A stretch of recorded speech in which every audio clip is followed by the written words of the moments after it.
আসসালামু আলাইকুম ওয়া রাহমাতুল্লাহি ওয়া বারাকাতুহু। ইন্নাল হামদুলিল্লাহ ওয়াস সালাতু ওয়াস সালামু আলা রাসূলিল্লাহি আম্মা বা'দ। আপনাদের সবাইকে অনেক অনেক মোবারকবাদ জানাচ্ছি। মাহে রমজানের এই বরকতময় সময়ে আপনারা দেখছেন ফ্রেশ ড্রিঙ্কিং ওয়াটার নিবেদিত রমজানের আলো। আলহামদুলিল্লাহ, আমরা ধারাবাহিকভাবে আপনাদের সামনে কোনো না কোনো বিষয় নিয়ে আলোচনা করি এবং চেষ্টা করি যে ব্যাপারগুলো নিয়ে আমাদের মধ্যে কথা হয় আমরা যেন অনুভব করতে পারি বা এখান থেকে যেন আমরা নির্যাসটুকু নিতে পারি। আমরা সেই আলোকে আজকে যে ব্যাপারটি নিয়ে কথা বলবো সেটা হলো যে রমজান ও ভ্রাতৃত্ব বন্ধন। আমরা কি খেয়াল করেছি যে আমাদের এক সময় আমাদের পারিবারিক বন্ধন থেকে নিয়ে সামাজিক এবং সেই সাথে যে রাষ্ট্রীয় একটা বাঁধনে আমরা আবদ্ধ ছিলাম সেটা অনেকটা ফিকে বা হালকা হয়ে যাচ্ছে। বিশেষ করে আমরা যদি বলি যে আমাদের পারিবারিক বন্ধনের কথা, যে এক সময় সবাই মিলে একসাথে ইফতার, একসাথে সাহারি, উৎসবে সবাই একত্রিত হতাম, এগুলো এখন হারিয়ে গেছে আমাদের সমাজ থেকে। আমরা আমাদের পরিবারে মা বাবা সন্তানের বাইরে আর চিন্তা করতে পারি না, স্বামী স্ত্রী সন্তানের বাইরে আর চিন্তা করতে পারে না। ঠিক এমনি করে রমজানকে কেন্দ্র করে যদি বলি যে রমজানে ইফতারিতে একসাথে ইফতার, একসাথে সেহরি, এগুলো আজকে হারিয়ে গেছে। আমরা এখন নানাভাবে নানা ক্ষেত্রে আমাদের এই বন্ধনগুলো ছিন্ন হওয়ায় আমরা অন্যদিকে ধাবিত হচ্ছি। ঠিক এমনি করে আরেকটা কথা বলতে চাই, সেটা হলো সমাজের যে ভ্রাতৃত্ব বন্ধন সেটা অনেকটা হালকা হয়ে গেছে। আপনি খেয়াল করে দেখুন, আপনার পাশের ফ্ল্যাটে কে থাকেন আপনি হয়তো জানেন না। বছরের পর বছর ধরে পাশাপাশি দুই ফ্ল্যাটে দুজন থাকছেন, বলতে পারি না সামনে কে আছেন, পিছনে কে আছেন, উপরতলায় কে, নিচতলায় কে, আমরা বলতে পারি না। কেন এটা হচ্ছে? কারণ ইসলাম যে বন্ধনের একটা গুরুত্ব দিয়েছে সেই বন্ধনটা আমরা হারিয়ে ফেলছি। কিন্তু রমজান এসে কিন্তু আমাদেরকে সেই কথা স্মরণ করিয়ে দিচ্ছে। রমজান এসে আমাদের বন্ধনটাকে আবার দৃঢ় করার চেষ্টা করছে। এই জন্য রমজান আমাকে শিক্ষা দেয়, আমাকে বলে যে তুমি একা ইফতার করো না, তুমি আরেকজনকে ইফতার করো। তুমি একাই সাহারি খেও না, তুমি আরেকজনকে তোমার সাহারিতে শামিল করো। তুমি একাকি নিজের কথা চিন্তা করো না, তুমি আরেকজনকে নিয়ে ভাবো। তুমি যখন তারাবির সালাত পড়বে একাকি না পড়ে জামাতের সাথে আদায় করো, অনেকের সাথে তোমার দেখা হবে। তুমি যখন জামাতের সাথে সালাত আদায় করবে তখন সবার সাথে সবার দেখা হবে, ভ্রাতৃত্ব বন্ধন তৈরি হবে। আমি একাই ভালো থাকবো ইসলাম বলে না। তোমার ঘরে যদি এক গ্লাস পানিও থাকে, তুমি প্রতিবেশীর খোঁজ নাও যে তার ঘরে কি আছে, প্রয়োজনে তোমার পানির অর্ধেকটুকু তাকে দাও। তোমার ঘরে যদি দুটো খেজুর থাকে, একটা তুমি নাও আরেকটা তাকে দাও। অর্থাৎ এক কথায় বলতে পারি যে রমজান এবং রমজানের শিক্ষা আমাদের মাঝে ভ্রাতৃত্বকে একটা অসাধারণ সম্পর্কে জড়িয়েছে এবং যে বন্ধনগুলো ফিকে হয়ে যাচ্ছিল, ছুটে যাচ্ছিল, সেই বন্ধনগুলোকে আবার জোড়া লাগানোর তাগাদা দিচ্ছিল। যেমন ধরুন, আমরা কিছুদিন পরে সাদাকাতুল ফিতরের কথা বলবো, যে সাদাকাতুল ফিতর যে আমরা আদায় করি, এটা এমন একটা বন্ধন তৈরি করে, এটা গোটা মুসলিম উম্মাকে একটা বন্ধনে আবদ্ধ করে। কারণ ইসলামের স্পিরিট হলো ঈদের দিন এমন একটা দিন হবে যে কোনো মানুষ কারো কাছে খাবার চাইবে না, কোনো কিছু চাইবে না, বরং প্রত্যেকের ঘরে একটা ভালো খাবার থাকবে এবং সবাই সবাইকে মেহমানদারি করবে। এটা কেবল আপনার পরিবারের কথা নয়, এটা কেবল আপনার সমাজের কথা নয়, এটা গোটা পৃথিবীর কথা, গোটা পৃথিবীর মুসলমানদের কথা। আজকে আমরা ইফতার করি, কিন্তু গাজাবাসীর কি অবস্থা আমরা কি জানি? আমরা কি কোনোদিন খোঁজ নেওয়ার চেষ্টা করেছি? আমরা আজকে তারাবির নামাজ পড়তে গিয়ে ফ্যানের বাতাস খাবো, এসির বাতাস খাবো, এই কারণে সামনে যাব পিছনে যাব না, ইত্যাদি ইত্যাদি অনেক কিছু করি। কিন্তু গাজার মানুষেরা তো আজকে তারাবি পড়ার জন্য মসজিদই খুঁজে পাচ্ছে না, নামাজ পড়ার জন্য তাদের কোনো মসজিদ নেই।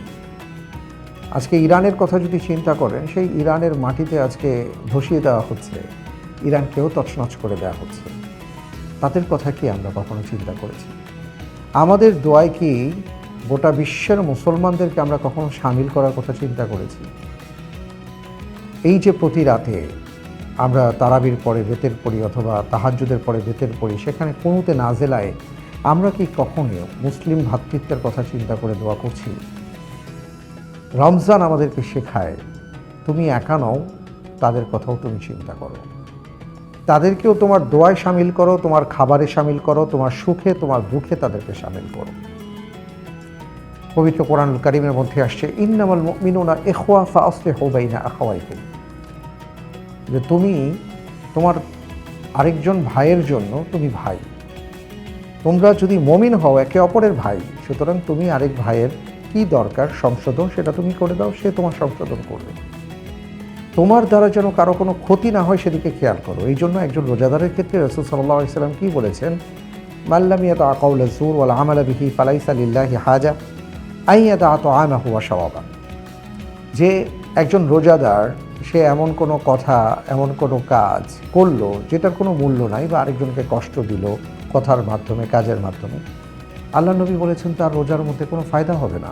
তো এই জন্য রমজান আমাদেরকে যেটা শিক্ষা দেয় সেটা হলো যে আমাদেরকে এমন রোজাদার হতে হবে যে আমি আমার ভাইয়ের জন্য আয়না হব, আমি আমার ভাইয়ের জন্য ভালোবাসা এগিয়ে আসব। আমার ভাই কোনো দিন আমার ব্যাপারে তিনি এটা কোনো দিন ধারণাতে আনবেন না যে আমি তার জন্য ক্ষতিকর হতে পারি, আমি তার জন্য কষ্টের কারণ হতে পারি, আমি তার জন্য কোনো রাগের কারণ হতে পারি।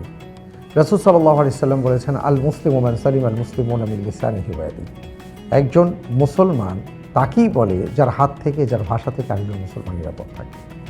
আজকে চিন্তা করে দেখুন যে গোটা বিশ্বের মুসলমান যদি এটা চিন্তা করতাম যে আজকে হয়তো একটা দেশে খুব মজা করে ইফতার করে, সেহরি করে, তারাবি পড়ে, রমজানের পরিপূর্ণ উৎসব আছে, কিন্তু আরেকটা দেশে কিছুই নাই, ওই রাষ্ট্র যদি ওই রাষ্ট্রের কথা চিন্তা করতেন, এই দেশ যদি সেই দেশের কথা চিন্তা করতেন, এই নাগরিকরা যদি ওই নাগরিকের কথা চিন্তা করতেন, তাহলে মনে হয় রমজানের পূর্ণ শিক্ষাটা আমরা পেতাম।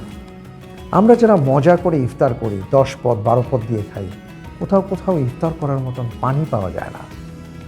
আমার মনে আছে একবার একজন শায়েখের কাছে এমন প্রশ্ন করা হয়েছিল ইয়ামান থেকে, যে শায়েখ আমরা তো পানি দিয়েও ইফতার করতে পারি না, তা আমরা কীভাবে রোজা ভাঙব? আল্লাহু আকবার। তো আমাদের মূল বিষয়টা হলো যে রমজান এসে আমাদের গোটা বিশ্বের মুসলিম ভ্রাতৃত্বকে সুদৃঢ় করে। এটা একেবারে ব্যক্তি থেকে শুরু করে নিয়ে পরিবার, সমাজ, রাষ্ট্র, আন্তর্জাতিক পর্যায়ে এই শিক্ষাটা যেন আমরা নিই। আল্লাহ তাআলা আমাদের সবাইকে সেই তৌফিক দান করুন, আল্লাহুম্মা আমিন।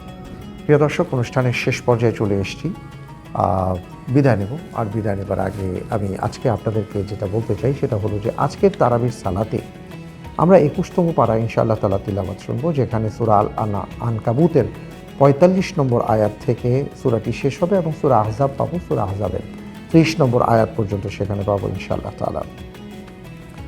আল্লাহ রাব্বুল আলামিন আমাদেরকে একটা কথা বলেছেন, যেটা সূরাতুর রুম 21 নম্বর আয়াতে আসছে। আল্লাহ রাব্বুল আলামিন বলেন, ওয়ামিন আয়াতিহি আন খালাকালাকুম মিন আনফুসিকুম আজওয়াজা লিতাসকুনু ইলাইহা ওয়া জাআলা বাইনাকুম মাওয়াদ্দাতান ওয়া রাহমা ইন্না ফি যালিকা লাআয়াতিন লিকাওমিন ইয়াতাফাক্কারুন। আল্লাহ রাব্বুল আলামিনের অসংখ্য নিদর্শনের মধ্যে এটা একটা নিদর্শন বা আয়াত যে তিনি তোমাদেরকে সৃষ্টি করেছেন, তোমাদের মধ্য থেকে সৃষ্টি করেছেন তোমাদের স্বামী অথবা স্ত্রীকে, যাতে করে তোমাদের স্ত্রীদের কাছে গিয়ে তোমরা সুকুন পাও, প্রশান্তি লাভ করো, এবং তিনি তোমাদের মাঝে ভালোবাসা এবং রহমত দান করেছেন। আমি এটা নিয়ে একটু কথা বলি, আজকের পর্বের সাথে এটা মিল আছে। সেটা হলো ভালোবাসা এবং রহমত এটা চাইলেই পাওয়া যায় না, এটা অর্জন করতে হয়, এটা পাওয়ার জন্য তৌফিক পেতে হয়, এবং এটা কেবল একজনের পক্ষ থেকে আসে, তিনি হলেন রব্বুল আলামিন, এবং তিনি আমাদেরকে ভালোবাসা দিয়েছেন, তিনি তার পক্ষ থেকে আমাদেরকে অনুগ্রহ দান করেছেন। এই জন্য আমাদের ভালোবাসাটাকে বিষিয়ে দিতে হবে সবার জন্য, আমাদের সবাইকে আগলে রাখতে হবে, তাহলে আমরা আল্লাহর পক্ষ থেকে রহমত প্রাপ্ত হব। রব্বুল আলামিনের কাছে আমরা সেই দোয়া করি, আল্লাহ তাআলা আমাদের সবাইকে সেইভাবে চলার তৌফিক দান করুন। আমি প্রিয় দর্শক, আপনাদের কাছে আমার প্রশ্নটা হলো, আমি যে আয়াতটি পড়েছি এটা কোন সূরার কত নম্বর আয়াত ছিল? যদি জানা থাকে তাহলে আপনারা আমাদের ইনবক্সে লিখে দিতে পারেন। ইনশাআল্লাহ তাআলা তার মধ্য থেকে আমরা একজন ভাইকে পুরস্কৃত করার চেষ্টা করব তাওফিকুল্লাহ। আগামীকাল আমরা যে বিষয়টি নিয়ে কথা বলবো তা হলো ফাতহে মক্কা, অর্থাৎ মক্কা বিজয়, এর ইতিহাস নিয়ে কথা হবে। আল্লাহ রাব্বুল আলামিন আমাদের সবাইকে ভালো রাখুন, আমিন, এই প্রত্যাশায় আজকের মতন বিদায় নিচ্ছি। আল্লাহ হাফিজ। আসসালামু আলাইকুম ওয়া রাহমাতুল্লাহি ওয়া বারাকাতুহু।